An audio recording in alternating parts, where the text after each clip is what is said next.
Well, hello there all you marvelous people, and welcome back to another episode of An Ecologist Plays, the channel where I get to play games and talk about nature, two of my favorite things in this world. Now, we are back in Subnautica below zero, as you can see, and we're going to have a look to see whether we can finally find the base of Marguerite Maida, which last time in the live stream we could not find. So, let's have a look and see if we're lucky this time around. Alright, now we're getting close to the last known location of Marguerite, and she was right over here, came from that direction over there, so the trajectory should mean that she came this way around. Now, we have gone down this trench quite a lot before, and this is very close to actually where we were supposed to go. So if you go to this big lily pad over here, and you go down over here, there should in fact be a bit of a trench going right over here, and this is pretty much where we have been before, but oh my word, we just kept on missing it previously. We're just going to carry on going down along here. This appears to be the right way to go now. Didn't I tell you to stay away? From what? Ah. I don't even know who you are. Marguerite Maida's the name. Hello there, Marguerite. On my turf. Great. I see you. Can I come in and warm up? What part of go away do you not understand, Altera? I'm not with Altera. Indeed, we are not. Okay, so this is Marguerite's base. I finally found it. Goodness gracious me, took us forever. Let's have a look. She's got a nice little spot over here, nice little thermal vents. Interesting. That's a new little life form that looks like a bladderfish, but red. It is still the bladderfish. But look at the reddish color. I wonder whether this is perhaps a deep sea relative of the normal bladderfish we see, because normally the bladderfish are not this red in color. But the deeper you go, the more fish will tend to be red in color, on Earth as well, because down here red light does not penetrate as deep, so they're technically invisible, except if you go and shine a light on them. Weird to think about, but we'll talk about that as well at some point. Aha! Hello there! The spy pengling fragment. Wonderful. Awesome. We'll definitely have to make that. Just grabbing a few other things here as well, but there we've got the thermal plant fragment as well. The first of two that we need. And I think this is the second one, indeed. So now we'll be able to finally get another source of power for bases that are deeper down, close to thermal vents, for example. Alright, enough dilly-dallying, let's go knock on Marguerite's door. Where's your door, Marguerite? I guess we'll enter via the moon pool. After scanning it, of course. Let's steal some blueprints here from her.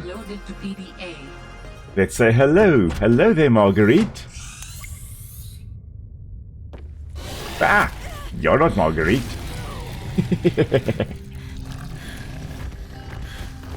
You're Marguerite.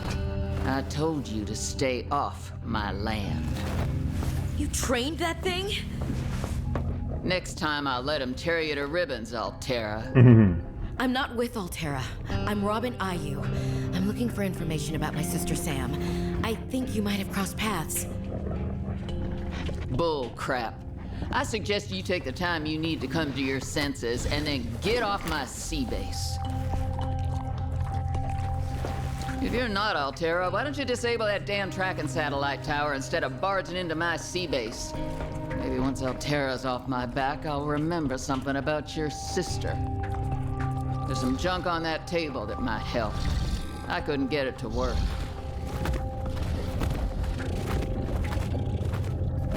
Thank you, Marguerite. And goodbye. Alright, so let's have a look here.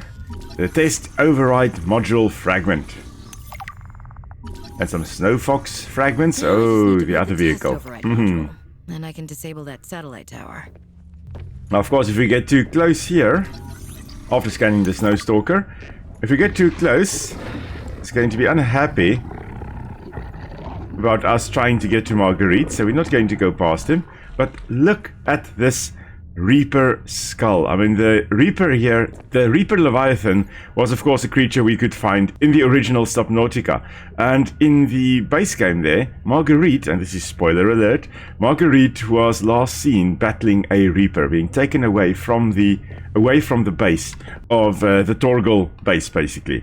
And so she was disappearing, fighting a Reaper, and turns out that, yeah, she survived somehow. So let's listen. Yeah, don't worry. Let's listen to this PDA right over here. That far out to sea, swimming back for land wasn't an option. I'd die from exhaustion long before I made it to shore. All I could do was survive long enough to wash up somewhere. I felt a suction, and suddenly there were vast jaws rising out of the water towards me. It had taken hours for the Reaper's corpse to float to the surface. Using the knife, I clambered up her flank and got a perch on top. I figured she'd float for a few days at least, enough for me to catch my breath. But would she sink before or after I died of thirst? I had a knife, a repair tool, and 3 liters of water. At least I wasn't gonna die of exhaustion. Now, those Reapers, they're practically all muscle, but there's some fat in there. I was able to keep warm and drink the water. And I didn't have much, but I had that repair tool, so I had a spark. It took a week to light that first fire. Eesh. And I know more about the burning properties of Reaper fat than I ever cared to. I had to ration fires, but as they burned, I could smoke meat that I carved out of the beast's rib cage.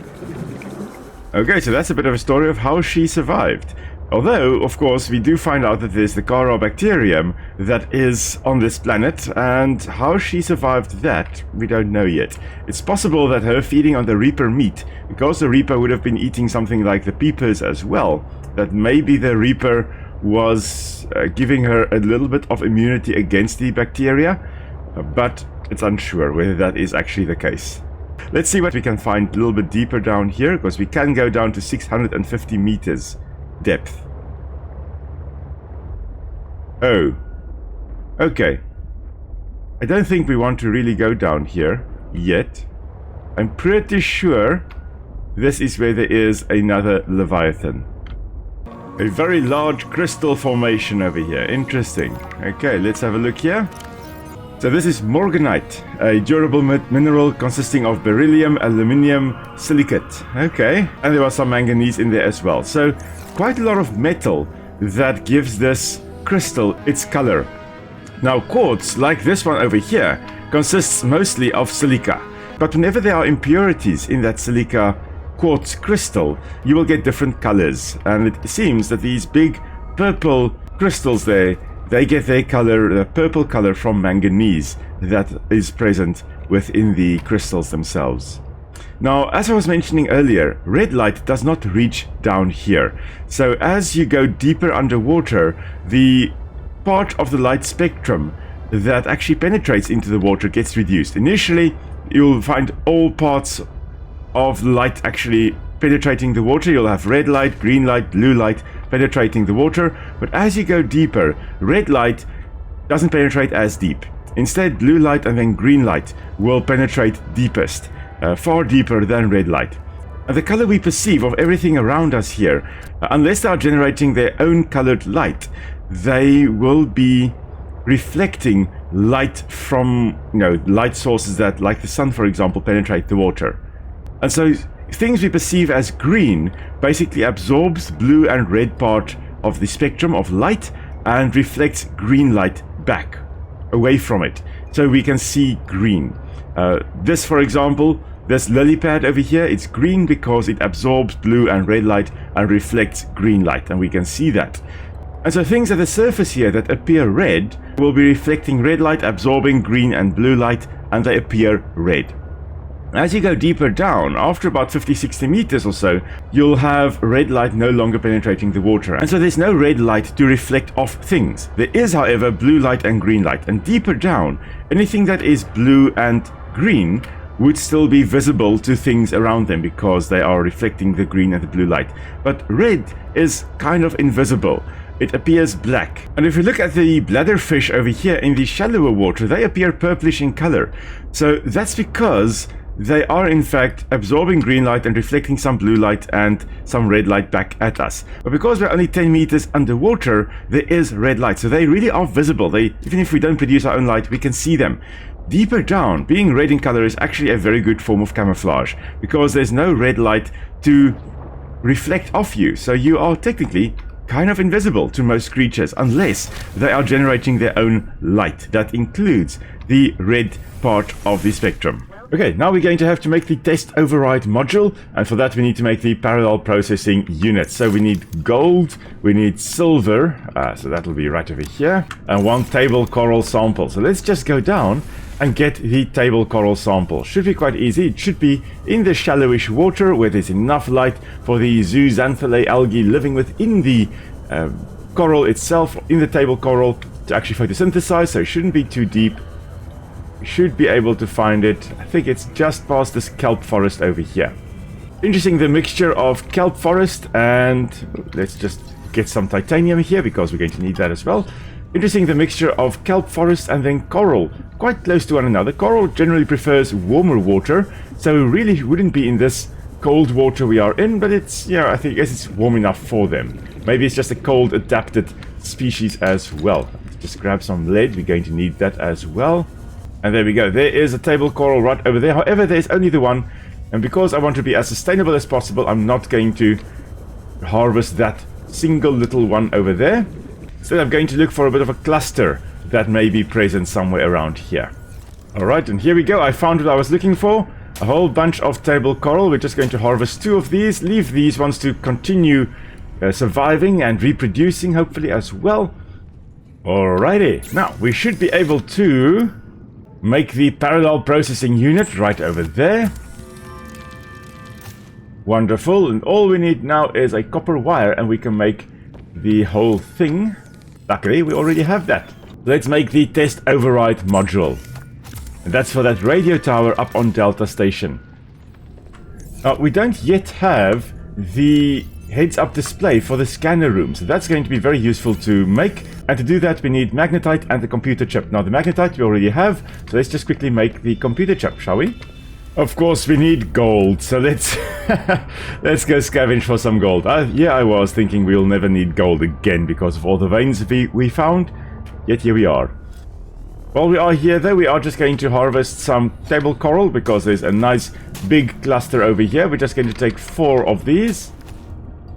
Although I don't think they actually regenerate in the game here, in real life they would regrow a lot of these because this is basically, each one of these shelves would be one creature.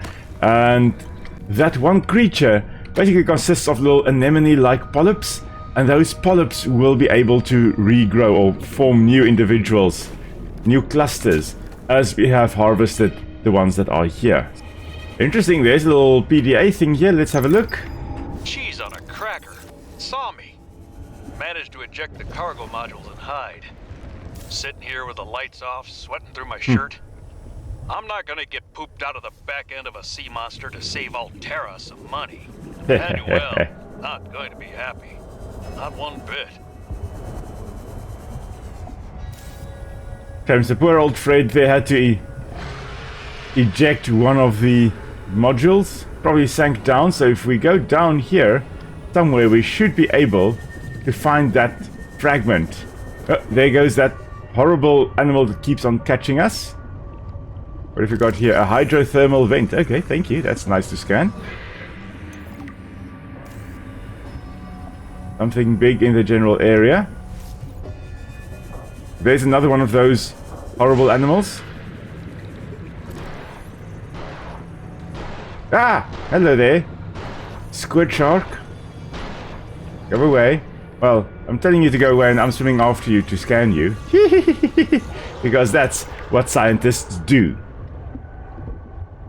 We find a creature trying to eat us and then we scan it. So we'll have a look at it when we're in the safety of our sea truck again.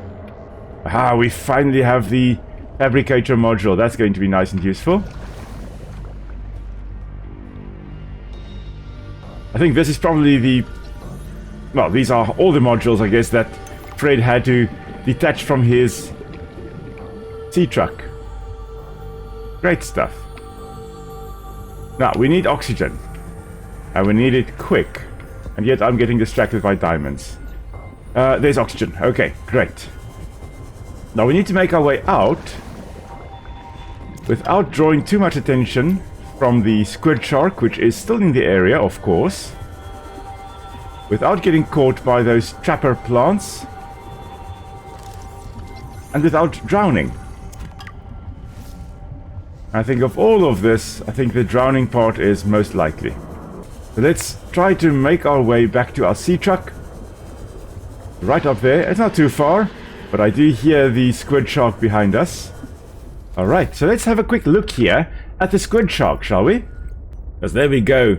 Oh my goodness gracious me. A Leviathan class predator. This is a very small, the smaller end of the scale, with complex squid-like adaptations which allow it to hunt a wide range of prey. Now notice the big mouth in the front here that kind of extends out from the tentacles. The tentacles very much squid-like, and then the rest of the mouth with the teeth kind of extending out. Each one of these teeth kind of resemble half of the mouth of the, or the beak of an octopus. So that is very, very interesting. The extendability of the mouth here also reminds me of the sarcastic fringe head, which is a fish that extends its mouth like this to actually intimidate rivals.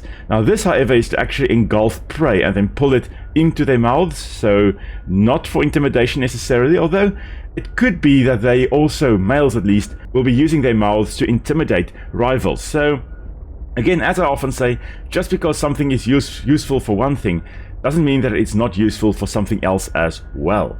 So it also then seems to expel swallowed seawater through the vents on either side of its body. So it will have little vents here on the side here using jet propulsion, very similar to a lot of things like cuttlefish, and so when they are swimming, and octopus as well, expelling water through their siphons to actually propel themselves forward. So very squid-like adaptations with this squid shark. I guess that is where it gets its name from. Internal draw can be extended, we've talked about that as well, and clamped down around small prey, dragging them into the mouth hole. And then there are two electrified tentacles that drag beneath its body, used to perform hit and run attacks on larger, slower targets, subduing them over time. And the assessment is to avoid, yes, PDA, we are trying to avoid them. But these two blue tentacles below its body will be very similar to an electric eel's electric organs, and electric ray as well, where it will most likely be pumping ions very rapidly across a cell membrane to then create an electric current. And that is, of course, a very effective way used by electric rays and electric eels to stun prey, to stun predators, and then of course the squid shark here using that similar fashion to stun us, or at least while we are driving around in the sea truck, to stun us, so that it basically generates an EMP, which then will disable our sea truck, meaning that we basically dead in the water. We finally have the computer chip, and now we just need magnetite, which is in this one over here, one magnetite, and then we can make the heads-up display for the scanner room. And oh my word, this is going to make life so much easier, because now we can very easily scan for things like fragments, and whenever they pop up here, it should also pop up on our heads-up display. There we go, there it says fragment right over there. Hey, so now we can just quickly go and find it. Okay, quite a lot of caliber right down here. Down in this cave system, it seems. Of course, we do have the crash fish up here somewhere as well that have already come out of hiding. They've already made their presence known. Hello little guys, what are you bringing me? Some titanium? Thank you. You're so cute, little sea monkey. Appreciate it. Bring me some gold, that'll be even better. There's the crash fish, of course. Unhappy about our presence. And there are a few heading our way, and of course, when they get close enough, they're going to go boom boom. And yeah, thankfully we were not in the blast radius, nor with this poor little... Oh, you brought me magnetite. That's a very nice gift. Thank you so much. Thankfully, this little sea monkey also wasn't caught in the blast radius. Oh, you brought me creepvine seed cluster. Goodness, they bring all kinds of things to you, eh? Oh, that's awesome. May as well actually grab some sulfur while I am down here with the sulfur plant, of course, and the crashfish having a mutualistic relationship. Once the crashfish is no longer there, I can quickly go and raid the lovely little sulfur plant for the sulfur that has accumulated there. Oh dear, there's another crashfish. Oh, he was unhappy with my presence. There are a whole bunch of crashfish in this area that are unhappy with me. I'm just going to try and ignore them and stay focused, trying to get some gold from the calaverite over here. Now, it's possible that the crashfish actually do spawn and breed in these colonies, it seems, because there is safety in numbers. Even if you die now by blowing yourself up when you are defending your nest, someone else may still be around and may actually protect your nest in future. So there's always one left to defend the general area. So that's possibly a valid strategy for them. Because we've talked about it previously, where what's the point of them blowing themselves up if their eggs are then just exposed to predation? But if you are in a colony like these ones are, a very loose colony, but a colony nonetheless, there will always be another individual that can actually protect your eggs against potential predators, because the principle applies that they're going to protect your eggs or all the eggs in the area against predators, because if they were dead, you would have done the same. Not in an altruistic manner, not in a way where it is out of the kindness of your heart, but because that is what you do. You protect your eggs against everything else, and in the process you also protect all the other eggs against predators. Alright, now we have enough components to build something new. Okay, we'll seek fluid intake in a moment, lady. We are first continuing on with our base here. Alright, and there we go. We can finally dock our sea truck. Now this is going to drain the energy in our base, so we're not going to do it while it is nighttime. In fact, we should probably be putting up some more solar panels. But I think for now, let's head out to Delta Station and just go and switch off that horrible radio tower that is up there. Okay, we're going past Delta Station again here, and there is our objective. Okay, I guess we need to go up first, so let's put it in. Don't know how I've been lugging this thing around the whole time, but anyway. Great. Now back to the terminal. Yay. And test mode. Do it. Yay. Please work. Okay, I think that worked. Yes. Satellite is Okay. Now, let's go get some heat here because we're getting freezing. That was most resourceful. Thank you, Alan. So now Marguerite should be quite happy with us, the fact that we have disabled the satellite. And next time we'll go back to her. All right, Altera. Aha. You win this round. Come find me at my greenhouse. I'm about 1 kilometer east of your position up on an iceberg. Okay. I have a present for you. I'll come by if I have time. Sure, whatever. If you have time for me in your busy social calendar. Okay, so about 1 kilometer east of the Delta Station over here. So we'll next time, next time we'll then actually go and pop in at her greenhouse. So for now, thank you very much everyone for joining us on our little adventure here. It's been a little bit longer than usual. I'll be back on Friday again with another episode of An Ecologist Plays, and we'll be back here in Subnautica Below Zero. So join me Friday as we then go and find Marguerite at her greenhouse base. So until next time everybody, stay safe. I'll see you all soon. Bye.